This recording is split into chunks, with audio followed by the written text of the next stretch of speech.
Everybody to today's episode of the Forever Bristol City podcast. We're in a good mood because after 3 games without a win, City back. Oh, we've lost the leader of the pack. So I think he's disappeared. So right now we have a ghostly figure of a host. We'll assume that he's still alive, but I'll do my best to lead some kind of thing. So yeah, yesterday, let's just get into it a little bit, starting with the starting lineup. Tom, what did you think yesterday of the starting lineup and some of the injured players coming back from fitness? What were your thoughts yesterday? I must say I was quite pleased to see that Knight wasn't starting, because I think this was something that was discussed on this podcast before, wasn't it? The nature of his injury, I think, was overusing him and running him into the ground, to be honest. So I was quite glad to not see him start and just give other players a game and let him come on later on. So I was pleased to see that. And one other player that, I guess we'll talk about it as the game goes on, that I saw in the starting lineup was Neto Borges. I was a little bit worried about that, to be honest, because I didn't know quite how fit he would be, and I wasn't too impressed with him yesterday, to be honest with you. Where do you see Campering threatening most? Bearing in mind some say he's like the Uber Struber type player. He's the top guy for it, but with his fitness and how he tends to get injured, do you see him threatening the left wing back position or the left centre back position? I think maybe with the nature of the team we have and players available, like we have Rob Atkinson out, who's probably our best first choice left centre half. I think Campering's probably going to play there for the time being. And when we get Rob Atkinson back, he might move to wing back again, to be honest. But yeah, you're right. That wing back position is very demanding, and it would be interesting to see if he can cope with it when he gets back there. And the other thing was an interest of note yesterday was the fact that Armstrong and Reece both started together yesterday. As you saw that in the lineup, was that a positive for you, that slight change of having two up front of those specific two? Yeah, I didn't really mind it, to be honest. I was quite excited at the prospect. They're both obviously big men that can cause problems to any defence, really. And I think Emil Reece in recent games has not been great, maybe carrying still that injury that he picked up earlier on. And obviously Sinclair Armstrong's had a little bit of a renaissance. I thought, to be honest, Reece grew into the game and Sinclair was excellent throughout, to be honest. Okay, and before we get into the game itself, yesterday was an early kickoff. It's the derby that's not a derby, depending if you want to do national or international borders. How did you find the atmosphere going into the game yesterday for an early kickoff? I think it was a 12:30 atmosphere, I would say. There was a period between our first goal and the second goal where the game went very flat. I don't know how you felt about that. I guess you were watching on stream or something, but yeah, there was some flat periods in the game, I think. Do you think, for English crowds in general, especially below the Premier League, do you think there is a struggle to adapt to these 12:30 kickoffs because we're just not used to it? It's so ingrained, 3:00, 3:00, 3:00. Do you notice the difference? Yeah, definitely. And I think it's just, if you think of the average punter that goes to a game, their routine is probably meet up with their mates beforehand in the pub, have a few beers, get a little bit rowdy, and then go to the games. And I think that kind of fuels the atmosphere. And if you're kicking off at 12:30, you barely got your breakfast down, and then you've got to go to a game. So I just don't think you have the time to prepare it, to be honest. No, it's a total change in mindset, isn't it? Now, I'm aware I haven't spoken about our full-time folks, but we'll get to that at full-time today. We're going to do it a little bit differently because we're a bit on the fly because David's in Amsterdam, apparently. So I think we may have lost Dave Tubby as well. This has gone well. I will do my best. Shall we do our best to cover the game and see if we get people back? Bear with a second, ladies and gentlemen. I'm going to put up some stats so I've got something to read off on my screen. 2 seconds. I didn't expect to be the solo one on the Forever Bristol City this morning. Right, let's get the game up and we'll talk about the game. 2 seconds.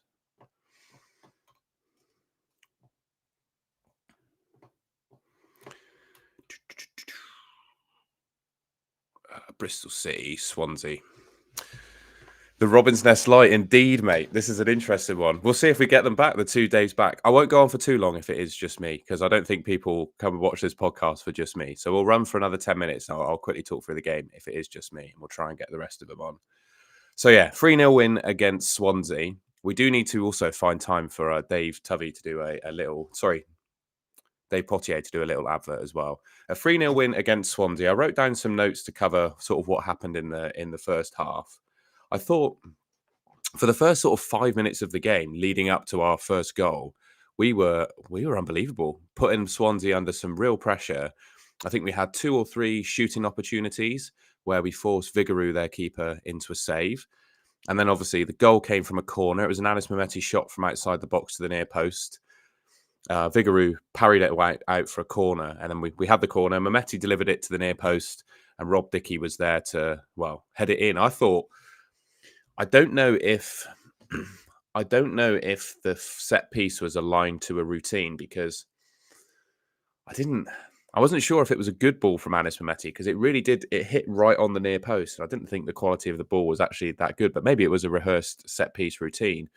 But it was a good goal, and I would say that Dickie made himself very, very hard to mark. His movement in the box was excellent, and he gave the defenders a lot of issues trying to mark him from the corner. We're back.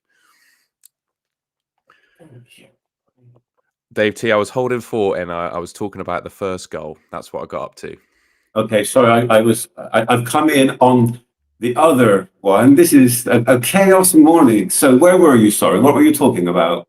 That's all right. I was just looking at some stats from the game, and I got to the first goal. I was basically just saying for the first sort of 3 to 5 minutes, we were very, very good. And then that led us to having multiple shots. And obviously the shot led to a corner, which led to our goal. Okay, talk me through how you saw Anis in that first 5 minutes, because he was the busiest of the bees. What was it that you saw about him in that first 5 minutes that led up to us basically keeping that stranglehold? There were others involved, but Anis seemed to be at the centerpiece of everything to begin with. Oh, he's been an absolute transformation, hasn't he? In the last, I don't know if it's due to him personally improving as a player. It's probably a bit of both, to be fair. Work he's done over the summer and Struber extracting the best out of him.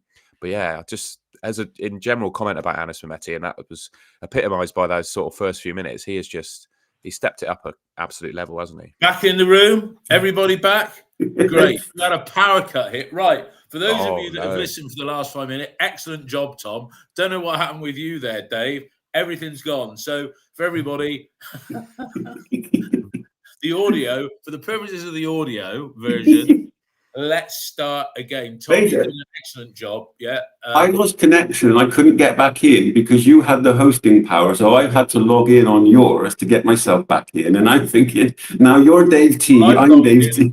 I'm locked. I'm Dave. How come I'm Dave T? This is all very confusing. Right. Okay. Everybody, let's take it from the top. This is for the purpose of the audio, because the other bit will be there for posterity on YouTube, because we won't edit the YouTube. Right, here we go. This is for the purposes of the audio from the top. Welcome to Forever Bristol City podcast. The final score: Ashton Gate, Bristol City 3, Swansea City 0. City got back to winning ways with a convincing score. Not sure whether it was a convincing performance. Maybe that's being a little bit harsh. I'm joined today by Tom of the Robin's Nest and Dave Potier, and I've got his name on the bottom. Those of you that are viewing on video, don't ask how we got that, but that's by the by. Let's talk, as we do, about the lineup. Good to see you first, Dave. Good to see certain players back in the matchday squad. Yeah, sure. It's nice to see that, coming into this block of games where they come thick and fast, the Christmas period's up and come in. It gives an opportunity to provide freshness to certain positions, a bit of competition, and also rotation. At this period of the season, it's not simply about who's playing well gets in. You need to manage minutes and make sure everybody's fresh at each specific point. Yeah, your thoughts on the match day squad, Tom?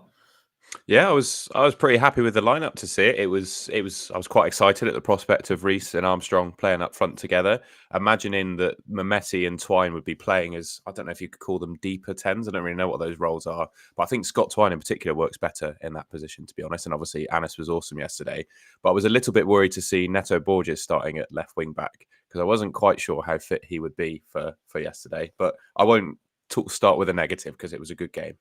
Yeah, and in the past, maybe we might have been tempted, Dave, to bring those injured players back and start them. I'm talking Pring and Knight there, whereas Gerhard seems to be doing it the right way round, is having them in reserve rather than sort of tiring them out and then having to take them off because they're not fit. I mean, it shows that he is playing the squad game properly. Yeah, I think so. At the end of the day, Reece didn't start the last game, starts yesterday as two up top. Bringing them back in, you don't want to overplay players at this point, especially with what's happened with injuries this season. It's easing people back in while you can, because there are big mountains to climb coming forward. And yesterday I was happy with the starting side, to be honest with you. Let's get into the action. And I mean, it was a bright start by City, as we've come to expect under Gerhard, and Mehmeti was involved early on. Sloppy play by them. So many sides, Tom, like to play this tippy-tappy football, and it ended up with the ball giving Mehmeti an early chance. I think he was set up by Twine, but City certainly took the game to the Welshman early on, didn't they? Absolutely. Did Mehmeti have 2 shots on target in the first 3 minutes? I think something crazy like that. And then obviously the first goal led from the play we had in the first half. That kind of tippy tappy football that you talk about, I think, is exactly what our players love to see the opposition doing at the moment. To be honest, they just think they can absolutely kill them at the back if they do that. Yeah. Dave, Mehmeti had a shot saved, so he got in 2 early shots, and we hadn't even had 3 minutes on the clock. And then that second shot was put behind for a corner, led to the first goal. And Mehmeti, we'll talk about it some more. We'll talk about Mehmeti and contracts at the end, but his first assist of the afternoon, a free kick.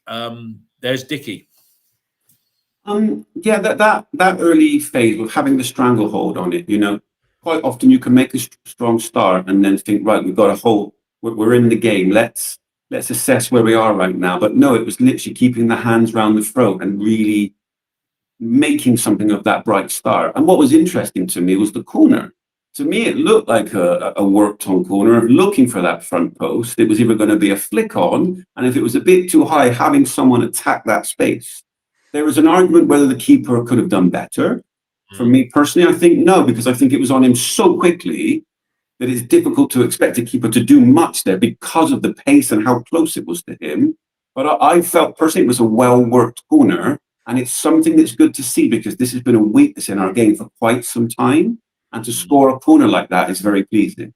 Yeah, Tom, the ball was well flighted in. Would we have been disappointed if we'd have conceded one like that? Yeah, probably. I guess so. But I think it just comes back to I'm just really pleased to see that we're making more of our set pieces now. What I've liked about Gerhard Struber is that everything I've seen that I don't like in previous games about our team seems to be being worked on every game. Like the set pieces have improved, I think, drastically in the last few games. Yeah, I mean, it was a very, very greasy and a quick pitch. I felt after that opening goal, Dave, that we there was a lack of urgency. I think I tweeted that, or I certainly said it to a person I was sat with next to the game. And again, we can talk about Vitek, but between our first and second goal, he produced some good saves. I wouldn't say they were worlders; they were just him doing his job. But notably from Ida, it was a double save thing, and then Smith pulled the ball back, and he saved again from Ida. We didn't ride our luck. He just did his job, didn't we, Dave? Yesterday, in that opening phase, and to be honest, it felt like it for most of the game yesterday. It was, we were comfortable. We weren't really being threatened, but it was more because they were inept.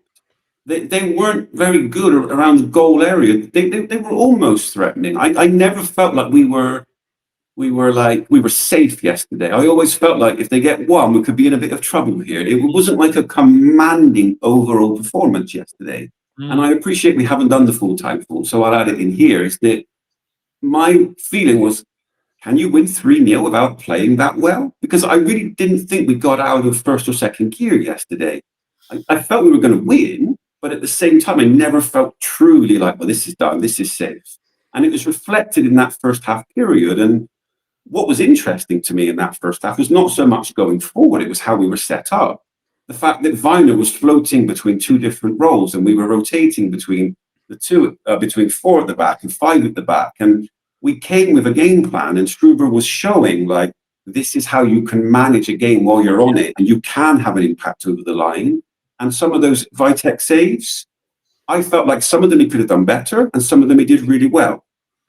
But overall, it was an odd first half. I wouldn't necessarily say that we played well, but at the same time, I never felt like we were under threat from conceding a goal. Yeah. Tom, Dave just said a couple of things that I 100% agree with, but that managing the game, I thought, well, let's let Swansea come at us. There were shades of the Birmingham City match where we were just camped in our own half in the second half of that game. And, bearing in mind we got a game coming up on Wednesday against Wrexham, I thought maybe that we were backing off or just letting them take the game to us. And Dave said they didn't threaten. They did have 17 shots, 5 of them on target, but it was a funny game, wasn't it, Tom? Yeah, I think we played Swansea at a really good time, to be honest. They're in a phase of transition. They obviously just sacked their manager. I read that they tried to get, I can't remember the chap's name, but they tried to get a manager who looks like he's off to Middlesbrough. So they got an interim chap in charge. Doesn't sound like the fans are too happy with the situation at the moment. I just think overall they were really wasteful yesterday as well. I know we're commenting on VTech making some good saves and stuff, which I agree with, but I think their finishing and shooting could have been a lot better yesterday. There were Ida in particular for a couple of chances I think could have done a lot better for them. Dave, Sinclair Armstrong is a player reborn since that veiled criticism from Brian Tinian, who, by the way, is speaker at the Christmas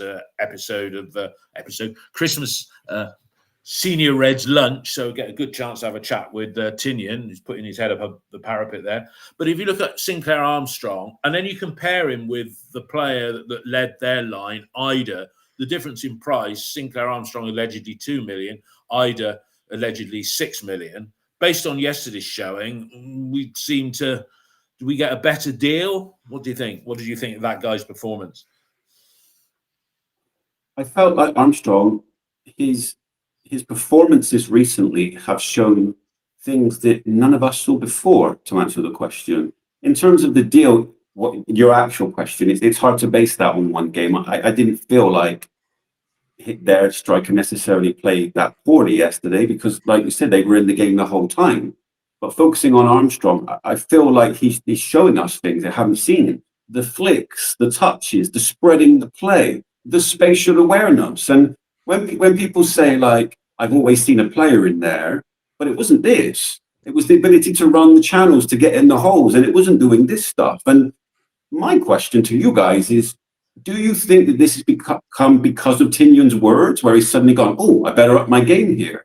Because I don't think it's come from that. I think it's just come from work and showing this is what we need from you and having a manager that's more demanding. Like, one of the things that was curious for me was that in one of the interviews he gave, he said that last season he wasn't practicing those attempts from the channel runs. And it's like, really? Nobody thought to suggest that maybe you should practice that? And it just so happens that maybe, just maybe, he's practicing the right things and there is clarity in what he should be doing this season. And you're seeing somewhat of an improvement because of it. Tom, what do you think? Different player? Yeah, I think it's something, because I'm a swimmer, and I notice it's something that separates people in that sport as well. But when you make it as a professional footballer, I think most of our players in our team have a very good level of footballing ability. And what you find at the top level is the thing that separates them is their mentality and their belief and their self-belief and their confidence. And I think in the last few weeks, that's really improved in Sinclair Armstrong, like the popping the passes out to the wing back, etc., that happened yesterday. I think he's always probably had that in his game, but he hasn't had it up here to execute it. And I think something has changed in the last month in that regard for him. No, definitely. Right, before we go on, here's a little advert that we're doing because we're part of the TalkSport Fan Network. So here we go. Listen up, Ashton Gate faithful. Don't miss Bristol City take on Wrexham on Wednesday, live on Sky Sports with Now.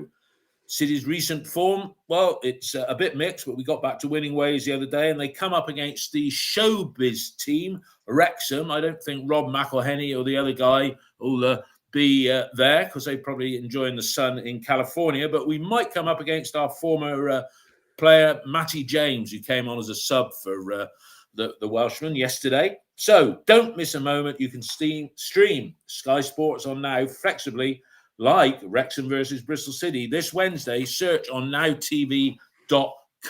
There we go. All right, done that bit. Won't get in trouble now. Dave, you commented on Viner playing a dual role. Somebody said, pity he didn't pick up his 5th red card yesterday, because Wrexham will see it firsthand how good he is. We don't want that happening at the, I'll always call it the racecourse ground. But after we'd had that lull period, there was one run that he did out of defence. One of their players, which one it was, one of the Swansea players, did a back pass that was intercepted by Reece. Armstrong did well there. Another day that the shot's going to go in, but Burgess cleared that one off the line. So that was you wouldn't call that a miss by Armstrong, would you? If it's cleared off the line, I don't think it qualifies as a miss at all. But the point is, it's the anticipation again, the being on, like that dreaded word, the front foot pressing almost. You know, it's constantly being alert to situations and having the sprint on. And there were numerous moments yesterday where we weren't afraid to be busy and active in how we press, to get behind them, anticipate errors. And we've seen that a few times. Twine scored one a few games ago, if you remember, like that, anticipating passes. And there was one with Viner where he's pressing them in. And at one point, Viner was our most advanced player. Because of this hybrid role that he was playing, he knew full well that he could chase out like that and the team would be set up correctly. And the way that we set up yesterday, I think that shows there's been a lot of process in training and development that's gone in, because we must have changed formation multiple times yesterday and people were comfortable because of the triggers. They were understanding, if something happens up there, Viner's going to move out. This is now my role. And Twine was comfortable doing it. Viner was comfortable doing it. And it's good to see. I don't want to see a side as such wedded to a certain formation. I want them to play in ways that suits them. And Viner was, to me yesterday, Viner was he wasn't man of the match, but he was very much a Rolls Royce performance yesterday. Yeah, you're nodding there, Tom. You'd agree with that view. And Armstrong unlucky that Burgess was on hand, because he did move his feet well and nip in, and unselfish play by Reece as well. Yeah, I'm sure we'll get on to the second chance that Armstrong had as well, but I don't really feel like Armstrong did anything wrong yesterday, and I just hope that he doesn't lose confidence the fact that he didn't score yesterday, because I don't think there was much more he could have done from the 2 chances that he had. No, and just going back to Viner and what we spoke about with Armstrong before, I think the things we're talking about, I think you just have to give full credit to the coaching staff for recognizing these things and giving whatever they've done has instilled players with belief that they can change system mid-game, play all these different roles. These players are playing with a level of belief and confidence I don't think they had anywhere near under Liam Manning last season. Something I found interesting yesterday, there was a cross from Borges in the first half, which was pretty horrendous. Oh God, yeah, it was that one was as bad as the cross he put in for the recent. I mean, the reason I bring it up, because the cross goes in, the first thing you see is Macquarie kind of arms like, oh, for God's sake. Then it cuts to Struber, emotionless, nothing, turns around, gets the water up. And that's the point. Sometimes execution will be missing, even if it is horrendously so. The fact is that he had got behind. If the intent is there and you get yourself behind, you're not always going to deliver like that. And that's what you're looking for. You're looking for intent. Yeah. Tom, goal number 2 on the half hour, just about. We're just past it. Tanner to Mehmeti, the cross. I thought that was a difficult chance that Reece put away. The angle, the height of the ball and everything. Take us through the goal as you saw it. Yeah, well, I mean, it was a great ball in from, well, I still think it was a good ball in from Mehmeti. And actually, I tweeted, because I thought for the first, when did the goal go in? 31 minutes. I thought for the first 20 minutes or so of the game, Reece was actually quite poor. He was misplacing a lot of passes. He just looked a little bit sort of behind the game. And then as soon as I pressed tweet, he scored a goal, which I thought was quite funny. But yeah, I mean, it's another one created by Anis Mehmeti, isn't it? Yeah, Dave, your thoughts on the goal? There was a lot of players on that far post, and he sort of got up, and it seemed to be a side-footed shot across goal from where I was. This was one of the goals that once I got through taken my kind of red glasses off and looked at it from the other way, I thought to myself, if this was the Swansea City Forever podcast, how would we be talking about the defence? First of all, they give Anis like the whole stadium of space to put in a cross. Secondly, I don't think the keeper does well at all on the back post, and you shouldn't be scoring from there. So I personally don't think Swansea defended that well at all. However, if you're given the opportunity to deliver something, go ahead and do so. In Anis's case, that's something, I think it's 6 assists now for the season, which puts him second on the list. Goal contribution, second on the list. When we have to replace him in the summer, it's going to be expensive. And in terms of Reece, it's a striker's finish. You put you kind of hook it, you get it on target, and sometimes you get your luck. And that's literally what we picked him up for, is that kind of thing of knowing where the goal is. And sometimes as a striker, you get those things from a keeper because you ask the right question. Tom, we're talking there about Mehmeti. Let's talk about him now.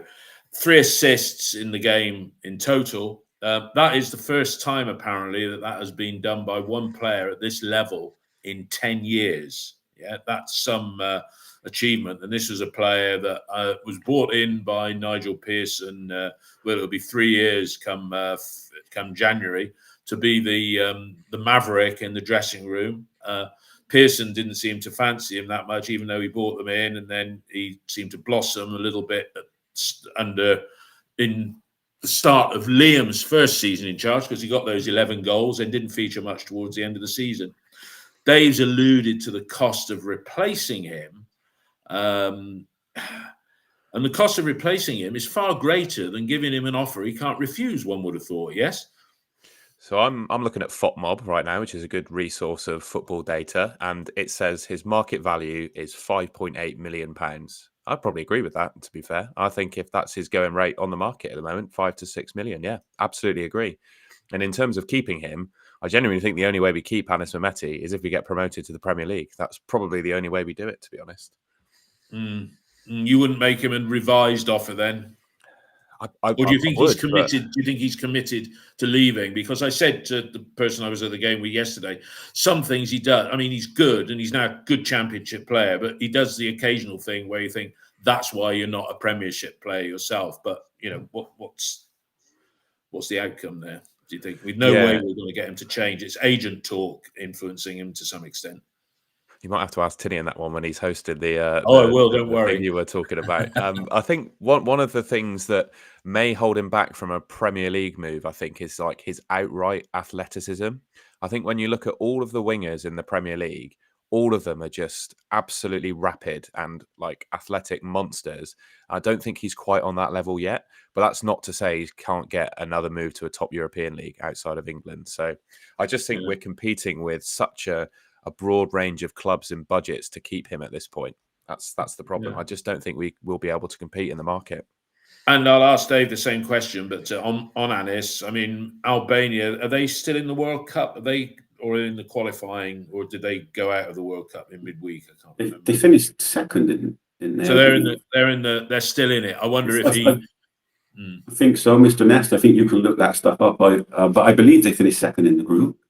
But in terms of Anis himself, I mean, that 6 million is an interesting one. I would suggest that comes down to the fact of his contract. If he had longer left, he might be worth a bit more than that as well.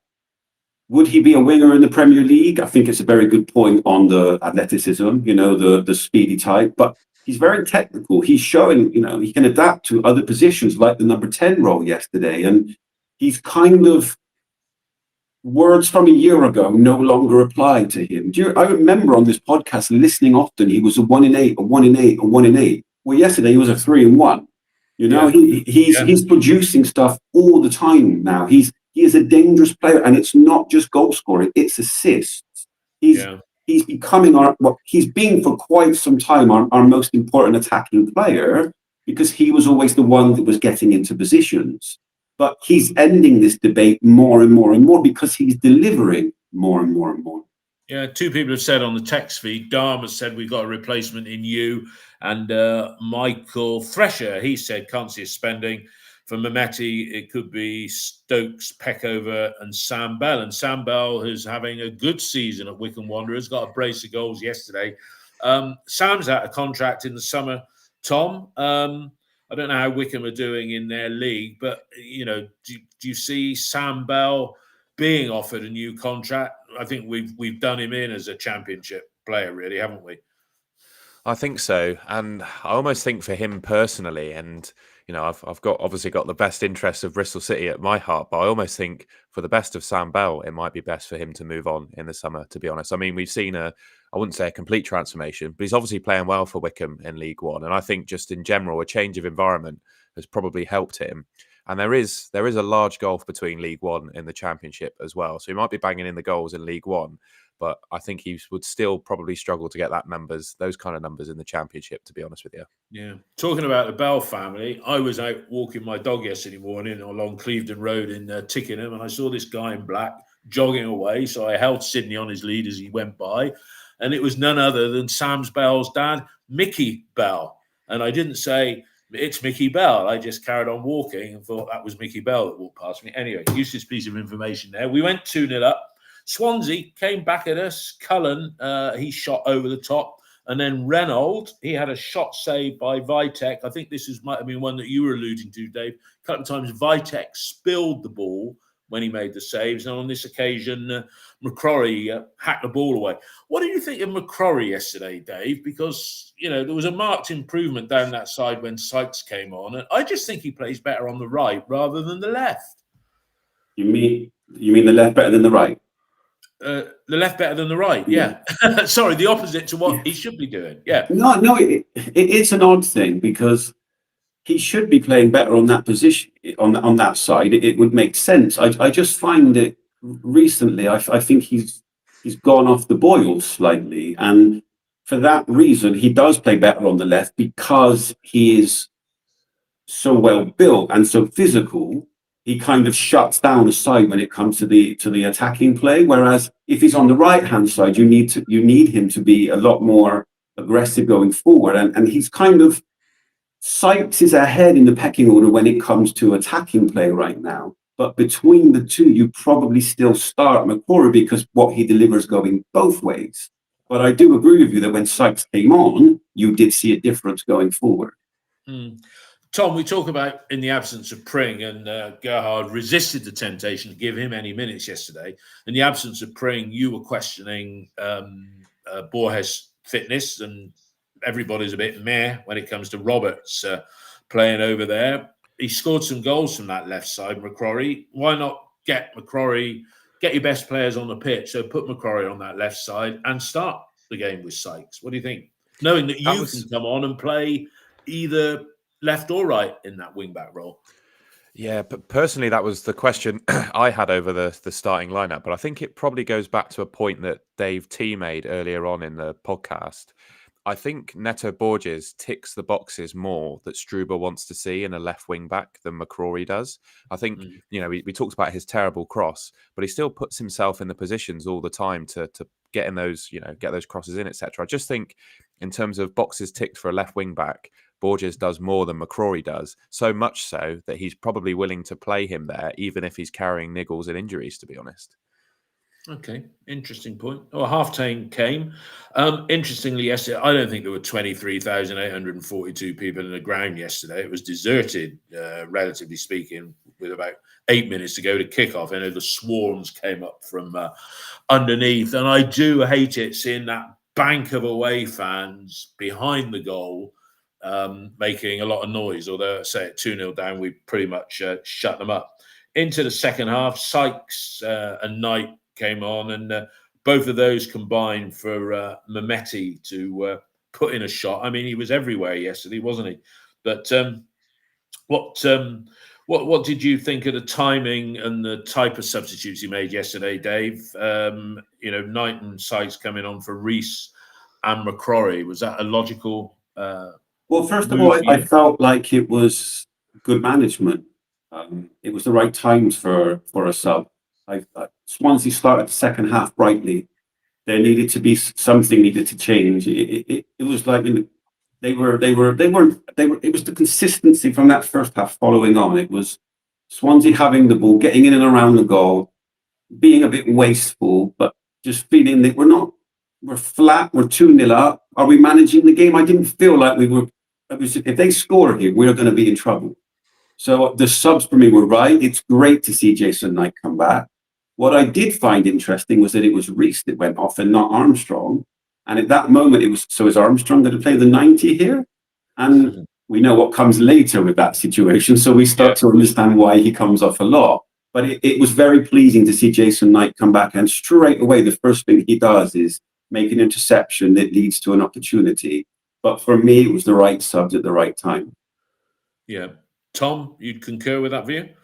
Yeah, I can't really add any more to what Dave said. Yeah, I think they're good subs at the right time. And yeah, we'll get on to Sinclair Armstrong, pulling up the crap later on, I guess. But I think the two I would have taken let's talk about it now. I mean, Sykes was provider for Sinclair Armstrong twice after he came on. First of all, crossfield pass at Armstrong, showed confidence, lashed it. It was over, but he's having the confidence to take a shot. But that second Armstrong chance that you alluded to earlier, Tom, take us through that as you saw it, because both players did everything they possibly could. It was textbook, wasn't it?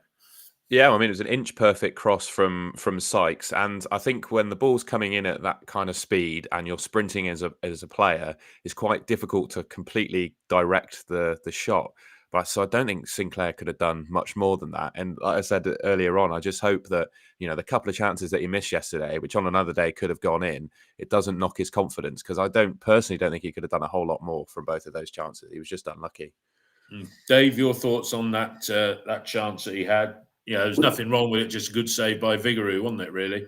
Well, yeah. First of all, with the Sykes thing, it's about appreciating the moment. And we often talk about him sensing moments. And you can see he looks up and realizes this is on and he's gone. You know, he doesn't wait. He sees a space and attacks it. And sometimes you can appreciate good football all round. And for me, it's a good ball, it's a good strike, and it's a good save. And that's enough for me. You look at it, could he have done more? Maybe he could have gone a bit more to the corner, but football is a really quick sport. You know, you have to make decisions instantly. And I don't hold that one on Armstrong. For me, in the past, he might have even been offside there.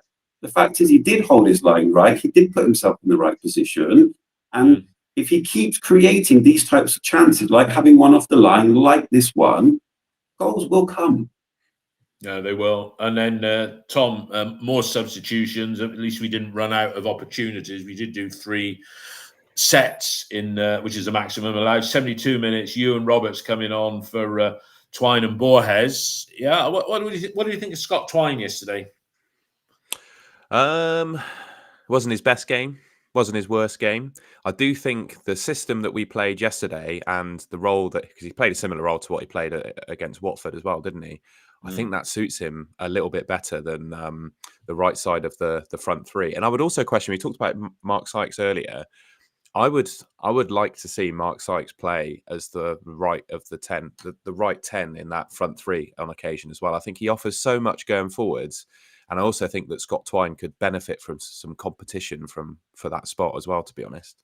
Well, that's going to come in the bucket loads when Stokes get fit, isn't it, really? Because when it comes to Twine, Tom, I'll ask you this. What are your expectations from him? When you see him in terms of his peak optimum performance, what do you expect from Twine in a game? I think the way he's playing... Sorry, Tom, you go on. No, that's all right. I think his talents are, well, I wouldn't say it's necessarily a talent, but he offers a lot off the ball. Sometimes you can see him really leading the press from the front. What I want to see from him more, I think, is, I don't know, sometimes better decision-making than he makes. And also, I think, playing more quickly than he does at times as well. I think one of his strengths with the way he's good at ball striking and stuff is just doing things more quickly than he does at times, I think. No, I think under the new format, not new formation, but I think he's more involved, yeah. And I think he's just a good player for us. And if we didn't have any magic moments, I think, as somebody's put here on the text feed, Jacob's put on the text feed, no magic moments, but enough to justify his place. And somebody else has quite rightly said, me banging on about away fans behind the Attio goal, was Swansea, Southampton and Birmingham. The rank masses there, it didn't do them any good at all. While we're talking about stuff away from the action, what about referee Josh Smith yesterday, Dave? I mean, I know you've watched it on a monitor, but Tom and I were there. He let the game flow. I mean, there was some stuff in that game that be whistle-happy referees and what have you. I know he booked 2 of our players and probably some of theirs as well in the second half. But what did you think of the ref yesterday, Dave, as you watched it on monitor this morning? The biggest compliment I can give for the referee yesterday is that he reffed the game like a referee that actually understands football. And it let the game flow. It wasn't too much about me. I felt like the booking from McCrory was a little bit harsh, but he reffed it like a game that understands how football's meant to be played. And that's the biggest compliment I can give. Yeah. Tom, your thoughts? You were there like me. We were sort of like, really? He's let that go? And it was, and the players didn't take advantage, really, did they? No, that's a good point on players not necessarily taking advantage. But yeah, he reffed the game like he understood it, because it's not a local derby as such, but there is some needle to that game. And I think he realised that going into it. And it was so wet yesterday as well. Like, the conditions were one of a game where there were probably going to be a few not accidental late challenges or a little bit of argy-bargy as a result of the conditions, to be honest. And I think he recognised that in his refereeing. And Dave, what did you think of Adam Randall yesterday? I thought he was good, but there were a few misplaced passes, and he's so good that when he makes a mistake, you tend to notice. But I thought when Knight came on, Gerhard might have maybe rested Randall for a bit. Dave, what did you think of Randall yesterday? I think that he has been an excellent addition to the team, and yesterday was a good example of why. He's energetic, he's busy. A lot of people feed their energy through him now. In the past, I would have said that was McCrory. He was the heartbeat. Right now, I think it's Randall. And misplaced passes is going to happen in football. Sometimes you're going to give the ball away. But everything he does with a purpose. And he makes that centre midfield area much, much stronger. And if yesterday, like you said, it wasn't a perfect day for him yesterday, but it was still a strong 7 out of 10 from him yesterday. And he is the heartbeat of the side for me at the moment. Yeah, no, that's good. You concur with that as well, Tom, I would imagine.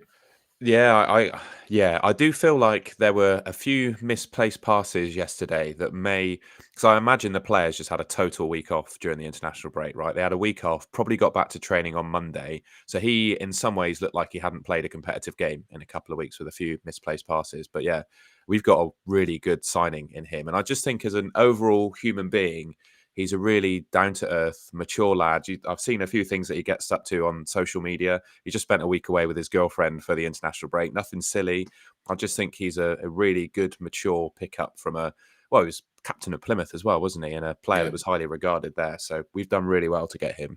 No, we have. Okay, so the game, we're cruising really at 2-0. Second goal, Sinks has got cramp. He's not used to staying on the pitch that long. He's lying there. Dave, take us through the goal, the first league goal at Ashton Gate, as somebody correctly pointed out on OTIB. I said it was his first goal at Ashton Gate. He scored in the Carabao Cup against MK Dons. But take us through that game-sealing third goal, as you saw. Well, the 3 things that stood out for me from that. First of all, the turn from Hannes is spectacular.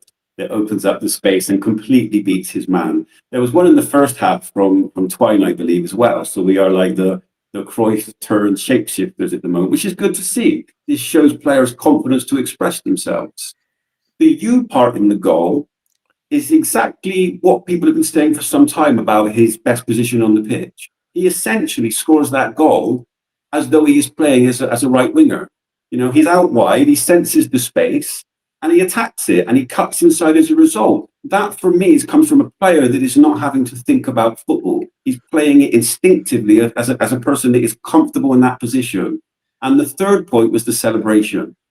That celebration was of a player that really wanted to score, and himself is slightly frustrated that knows he can play better. It wasn't one of, hey, look at me. It's one of come on, man. To himself, not to the crowd, is, I can do this. I'm good enough. I belong here. It was a good celebration to see of a player demanding more from themselves after they score.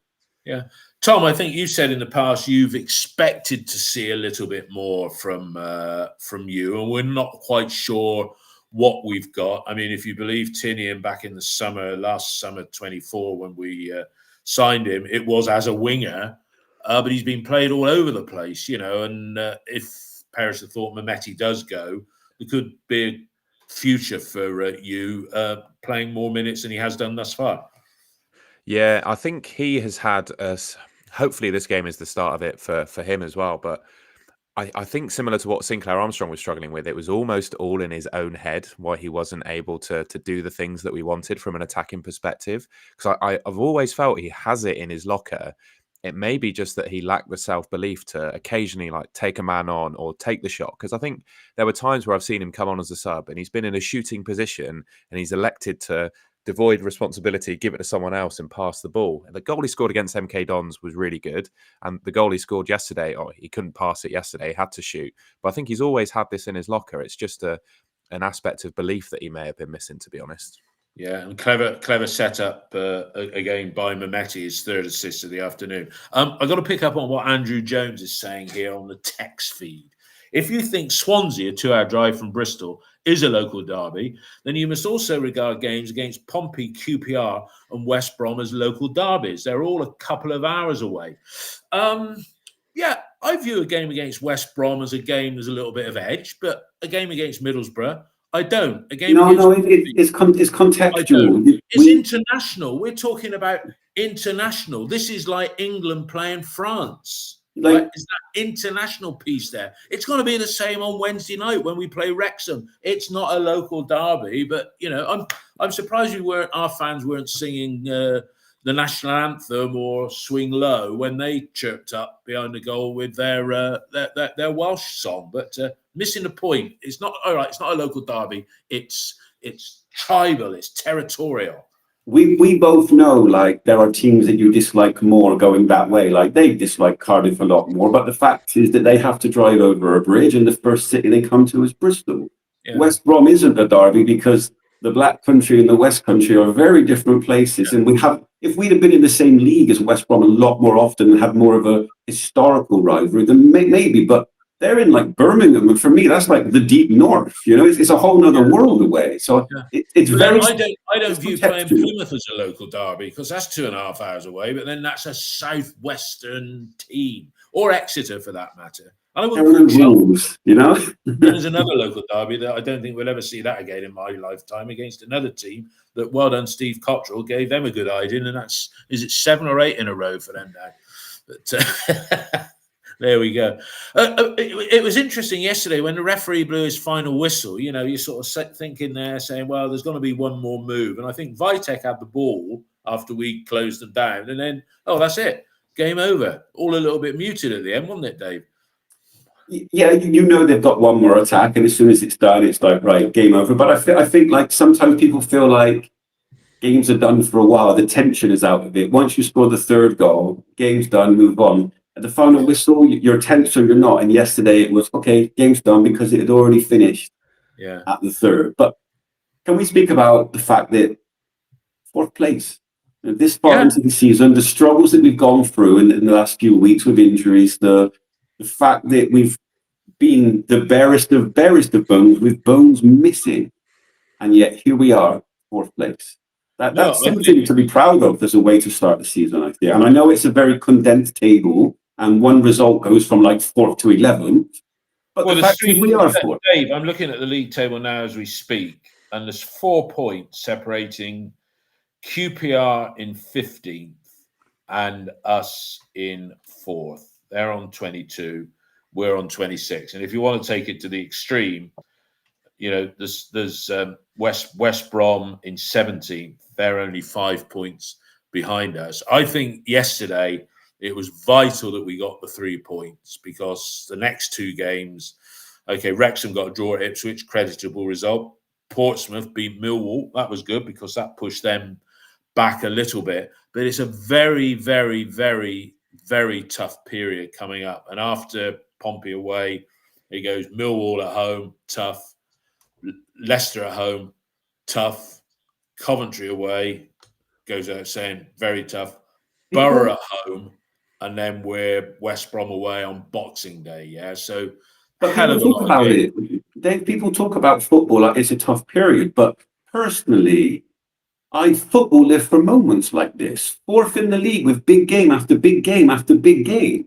That's what you live for. It's what you want. You don't want to be like, Oh, another game today. Our season's gone already. You want something riding on every single game, and personally, fantastic. Bring them on. Bring every single game on. I can't wait. Yeah, no, I think you're right. I mean, Tom, do you agree with me that this, if you look, there's no easy games in the division, and the fact that Pompey won and Wrexham got a good away point yesterday, you know, that they're not easy to go to. But if you look at this batch of three, right, I said before the game, I'd like to see us getting 7 points from these three to set us up for the next 5, I think it is, or something like that between now and Christmas. You know, so looking forward to Wrexham. We got to be going there really expecting to come away with at least a point. Would you agree? You want to get a result, don't you? Yeah, you want to get a result at Wrexham. I just go back to talking about the tough period of games we've got coming up.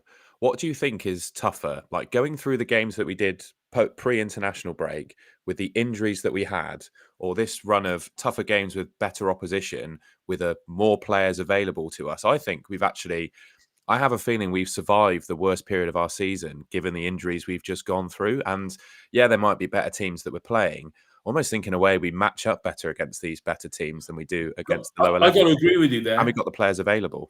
We got the players coming back, because I'm sure Cam Pring will get some minutes at Wrexham, you know, and the bench was strong yesterday, save for the fact that Fanny Mayulu came on, and yeah, I call him Fanny Mayulu going on because he fannies around and does the square root of whatnot. I mean, Tom makes a very good point there, that we've come through a tough period, and we're not on the fringe of the playoff places, you know, where we've had a few dodgy results. Okay, we lost 2 in a row, one of them badly, but we're still there, and we have got those players coming back.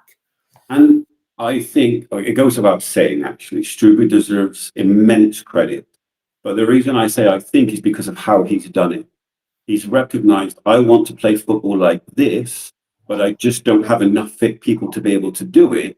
So he's made subtle adjustments in every game. And it's not always been perfect. Some mistakes have been made.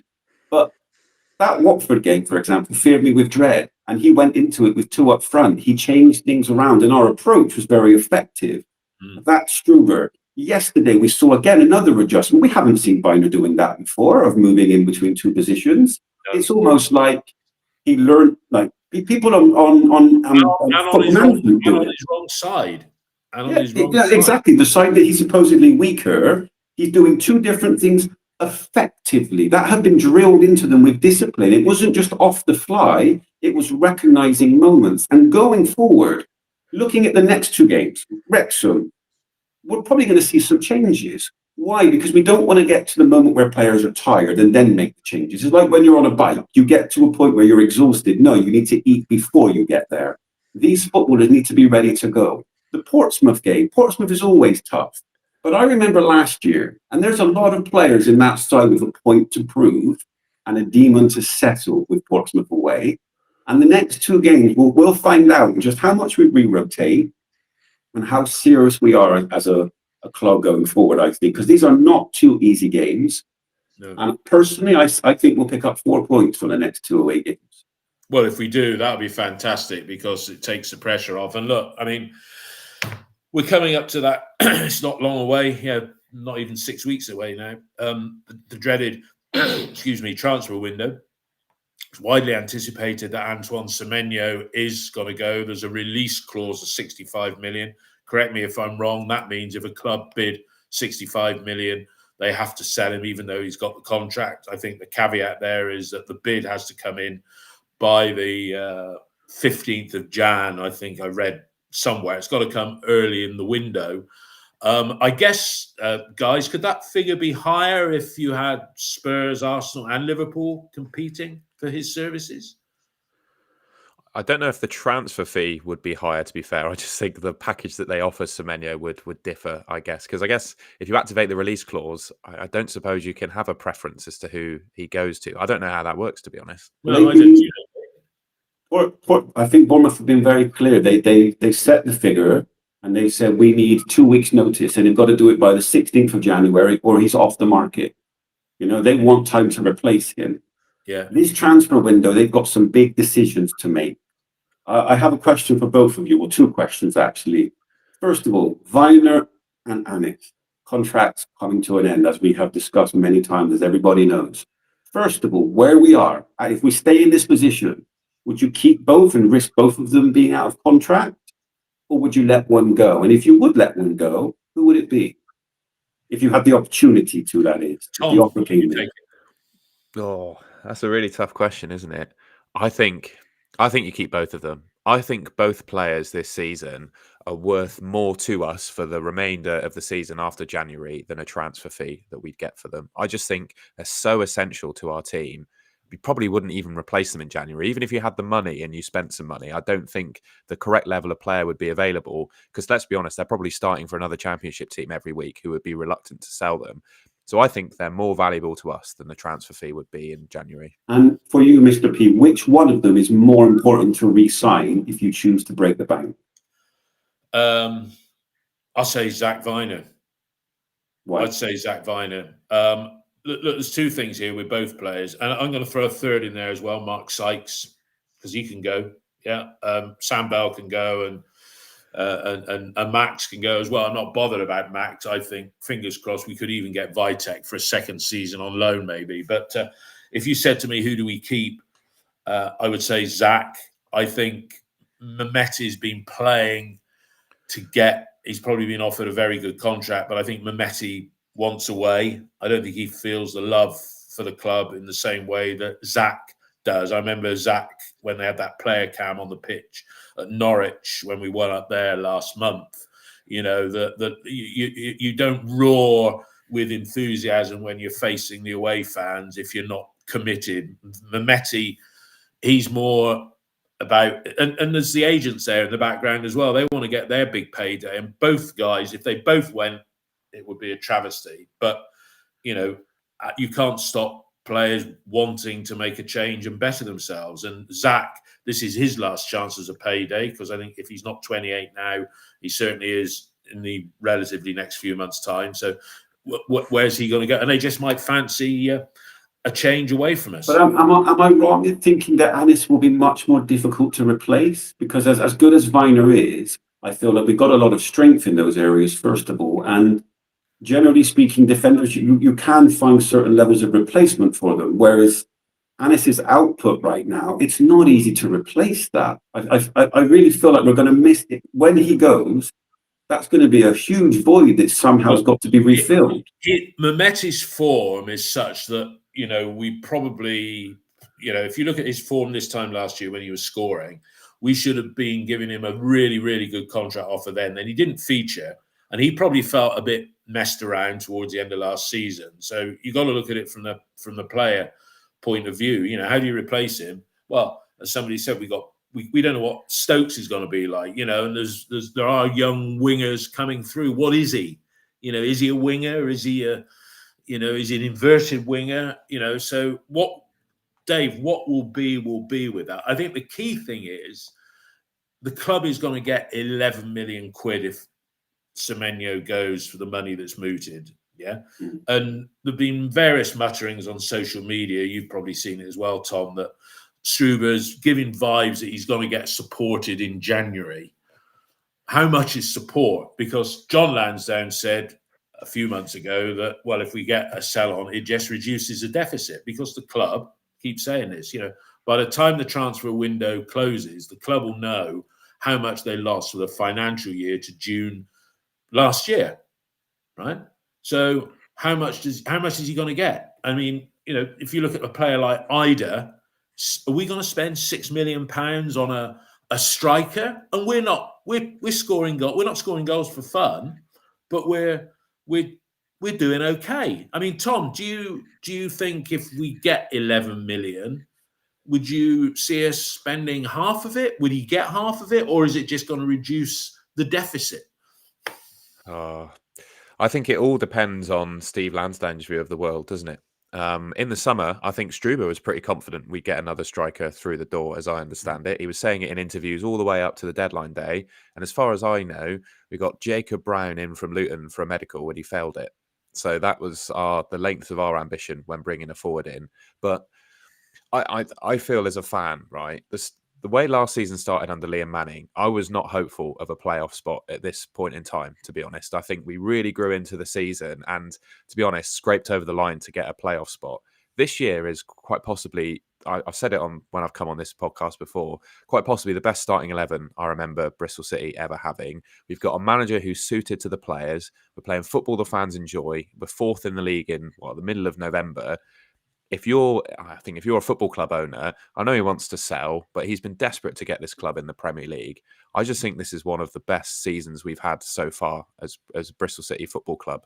And if I'm owning Bristol City, I want to give it a go if I'm Steve Lansdowne, and I hope he feels that way. I think we're one short. We're missing one multi-positional striker. Someone that can play like yesterday. We had the two up front, and if you want to play that, well, who's going to come in as a replacement? And the answer is not Fally. You bring in a multi-positional that can play up there, but can also play on one of the wings, or as a 10. All of a sudden, you're looking very powerful and a lot of strength everywhere. Because I don't see many weaknesses when you've got enough of them fit.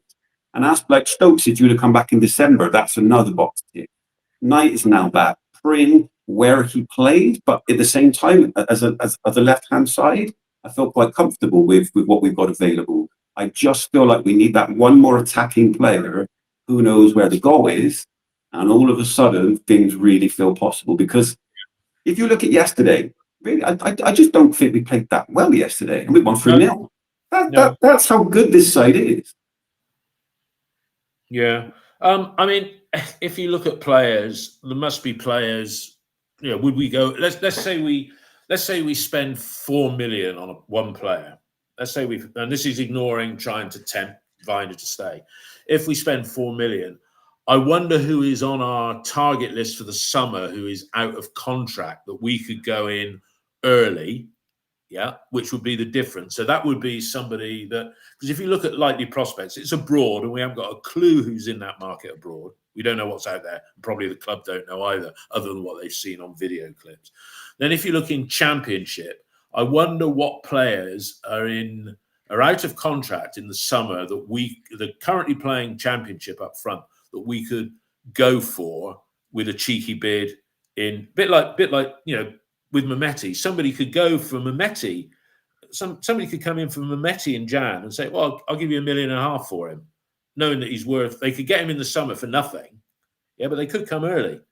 I'm just wondering, I'm trying to think of names, and I don't know whether you guys can, whether there's players like that, whether we went for a Premier League youngster on loan. Yeah, there must be a market there. And again, maybe something to ask Tinian at the Senior Reds lunch in December, that we must have targets. I mean, what do you think, Dave? A foreign cheeky offer for somebody who's out of contract in the summer, bring it forward. I mean, you would assume that everybody's doing their due diligence at every club and they're identifying what's available. The point is, identify your player, understand why he's going to work, know how much he's worth, don't overpay, but pick your target and back him. Sometimes it will go right, sometimes it will go wrong. What you're talking about, the club's done well a few times, identifying players that were out of contract towards the end and picking them up and bringing them in at a cheaper prospect. The point is, if we're going to get this money for Semenyo, which could possibly happen, do you really want to be shopping in the bargain basement at that moment, or is this moment to take a risk on another player? No, that's what I'm saying. I think to make a difference, we've got to pick a player that the fans would think, oh, that's quite good. That's a bold signing, because like Reece, that was a good signing, Reece, whichever way you look at it. But when you said rightly then, Tom, was it Jacob Brown? I mean, Jesus. I mean, but we've got to shift. I think Fally Mayulu has to go out on loan to free up some wages. But what would you like to see come in? Let's assume it's a striker. Everything else apart, just striker abroad, which will be an unknown. Cheeky bid for somebody that's operating effectively at Championship level, or Premier League loan player. Is that question to me? Yeah, you. I would also add a point that I think Struber, his coaching staff and his connections in European football, they brought Vitek in, let's be honest, who I don't think are our previous scouting department or people in charge of transfers would have even considered him as an option, to be honest with you. I'm pretty sure that was a Struber and his staff recommended signings. I think the connections that he has and knowledge he probably has of European football will probably bring a list of players that could play those roles as well. But one thing we have had success with is players with championship experience, maybe multiple tens of games in the championships with proven track records. That's where we tend to hit the spot with players. So I think there's probably two areas. One of those, or a player, I think Struber's earned enough trust with us fans. If one comes recommended by him, I'd probably back that as well, to be honest. I'm thinking of the list of championship players. I'm not a championship expert. I can't think of many that would probably be available to us in January, to be honest. I mean, you just wonder, it's whether there's a player, because we picked Emil Rees up in the summer for nothing. Yeah, but is there another Emil Rees up there that's visible to us in plain sight, but we can't actually think of his name at the moment? Yeah, and that would be a statement. The loan, the high cost loan, has the advantage that it could be enough to get you over the line, but you're not committed going forward if you fail. But I think we're all in agreement that we are positioning ourselves as we come up to the Christmas and New Year period to be well and truly playoff contenders, rather than coming up on the rails as we did last season and getting through the back door with a record low points total. We say it every year about January that it's important, and then nothing happens in general. But this year, January just feels like it could really be the difference. That one signing, and it doesn't have to be perfect. It just has to be good. It has to contribute. And the Premier League one is the stick or twist. You're essentially developing someone else's player. But not being in England always comes with risk, because England is just so different to other leagues. So it's one of those. I want to see them being bold. I don't want to feel like they're taking a shortcut and trying to prove, hey, look what we've done better than everybody else. It has to signify we've got this player because we're going for it. You know, and the bar is set. It's an Emil Rees. It's an upgrade on an Emil Rees type signing, and that doesn't. At the very minimum, you're talking like a player that you feel like could be starting. Because if we are going to play 2 or 1, if it's 1, obviously you can say, well, we have Armstrong right now playing very well and Rees. But the moment you go 2, you want to feel like whichever of the 2 is starting are going to deliver. Right now, Ali against Watford, everybody's thinking, please just survive, please just survive. I don't want that. I want to feel like when that sub happens, because they will happen. The danger goes up a level, not that the defenders are getting a bit of a break.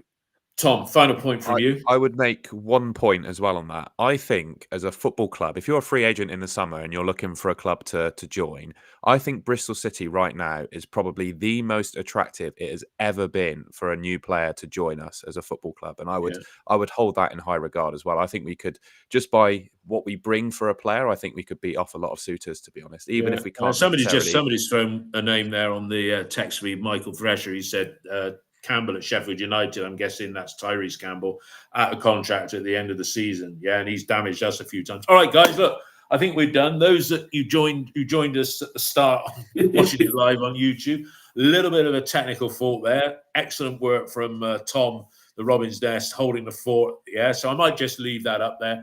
I'm going to upload the audio version of this. As you can see, if you're watching it on YouTube, the ticker tape along the bottom, we'll be doing Wrexham away to Verdict at 9 o'clock on Thursday morning. But in the meantime, those of you that have listened live and those of you that will or listen to it during the week, hope you enjoyed it. Enjoy it as much as we've enjoyed doing it. But everybody, all the best. See you all on Thursday. Have a good week until then. Bye.